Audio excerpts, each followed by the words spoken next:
यार कितनी ऐसी कहानियां होती है ना जो हमने सुनी होती हैं कि ये खिलाड़ी एक दिग्गज थे, ये खिलाड़ी एक लेजेंड थे। कुछ कहानियां ऐसी होती हैं कि यार ये खिलाड़ी थे तो बहुत बढ़िया, लेकिन अपनी काबिलियत के हिसाब से इन्होंने परफॉर्म नहीं किया या कोई ना कोई रुकावट आ गई इनके करियर में और फिर करियर खत्म ही हो गया।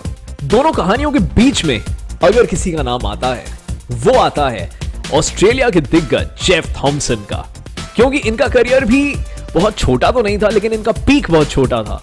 लेकिन उस पीक में इन्होंने, आप कह सकते हैं, विश्व रिकॉर्ड रच दिए थे। पूरे विश्व को नचा के रखा था इन्होंने।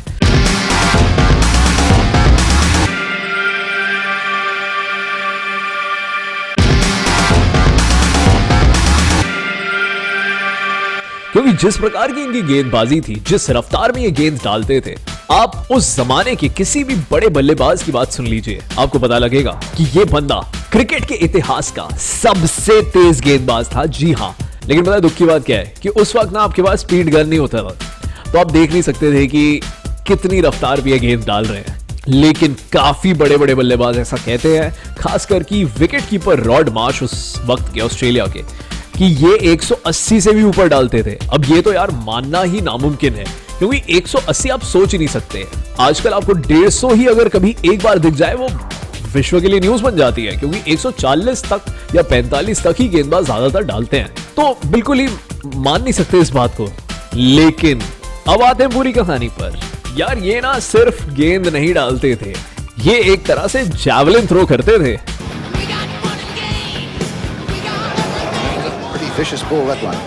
जो चीज नीरज चोपड़ा करते हैं ना, वही चीज गेंद के साथ कहा जा सकता है। और ना इनके एक्शन में एक अजीबोगरीब अंदाज था कि ये बॉल को अपने पीछे से लाते थे, जिसके कारण बल्लेबाज को गेंद दिखती थी जब वो आधी पिच तक ऑलरेडी आ चुकी होती थी। और इस रफ्तार पे भाई तो कोई कैसे खेलेगा यार, इंसान के खेलने लायक तो है नहीं है। रिची बेनो ने इनको स्लिंग शॉट का नाम दिया था, क्योंकि उसी प्रकार से ये गेंद डालते थे यार। अब आपको एक बहुत ही इंटरेस्टिंग चीज बताता हूं। 1975 में साइंटिस्टों ने प्रयास किया था इनकी गेंद की रफ्तार को मेजर करने का, तो पता है कितना आया? 160.6। और इसमें भी फनी बात आपको बताऊं, ये ना एक ऐसे टेक्नोलॉजी से देखा गया था, एक कैमरे से, जो कि बॉल को तब नापता है जब वो बल्लेबाज के पास आ चुकी होती है। तो भाई उस वक्त 160 है, और आजकल जो स्पीड गन हमें स्पीड बताते हैं, वो गेंदबाज के हाथ से गेंद निकलते वक्त उसको मेजर करता है। और ये माना जाता है कि जब तक वो बल्लेबाज तक पहुंचता है, वो 15-20 किलोमीटर का रफ्तार खो चुका होता है। तो आप लगा लीजिए वहां से 175 से 180 के बीच ये बंदा डालता था। इसका मतलब है अपने पीक पर, ये मतलब इस बात की कल्पना करना ही बहुत मुश्किल है, मुझे पता है, लेकिन यही सच है।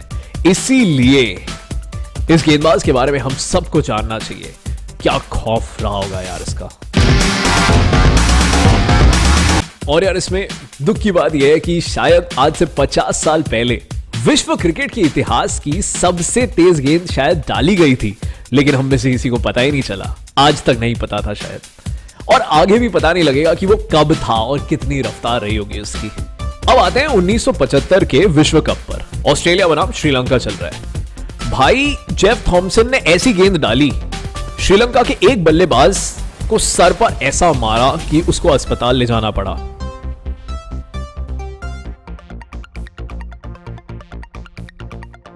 एक और के पैर पर ऐसी गेंद डाली कि भाई वो सिर्फ पैर नहीं तोड़ा, जो जूता था ना वो फट के 4 हो गया। आप सोच सकते हैं, इस प्रकार की गेंद डाली थी भाई, मतलब। और फिर कहा जाता है कि ड्रेसिंग रूम में एक पुलिस वाले आए थे, जिन्होंने कहा कि मैं किसको गिरफ्तार करूं मारपीट के आरोप पर। फिर देखिए क्या होता है। डेविड लॉयड, इंग्लैंड के बल्लेबाज और इंग्लैंड के बड़े बल्लेबाज, वो खेल रहे थे। उनको यार ग्रोइन पर 95 माइल प्रति घंटे की रफ्तार से एक गेंद पड़ी। जो यहां प्रोटेक्शन होता है वो सिर्फ फटा नहीं था, वो तहस नहस हो गया था। उसके जो टुकड़े थे वो डेविड लॉयड ने उसके बाद एक कांच की शीशी में डाली, ताकि हमेशा याद रहे ये। अब बात यह है कि देखिए थॉमसन का जो पीक था ना, वो सिर्फ 2.5 साल के करीब ही चला था, 1974 से 1976। उसके आगे और पीछे भी वो बहुत खतरनाक थे, लेकिन जो वो पीक था, जब वो शायद विश्व रिकॉर्ड रचे जा रहे थे हर दूसरे दिन, वो सिर्फ उतना ही था। क्योंकि क्रिसमस यानी 25 दिसंबर से पिछली शाम 1976 में एक मैच चल रहा था जिसमें वो और एलन टर्नर, उन्हीं के टीम के एक साथी, दोनों एक कैच के लिए भाग रहे थे। दोनों का टकराव होता है।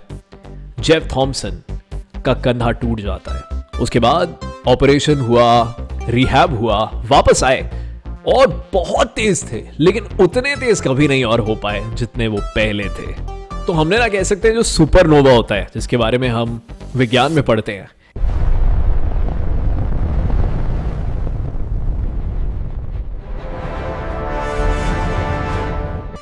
वो देख लिया था, जो बहुत जल्दी से जला, लेकिन बहुत जल्दी जल के खत्म भी हो गया।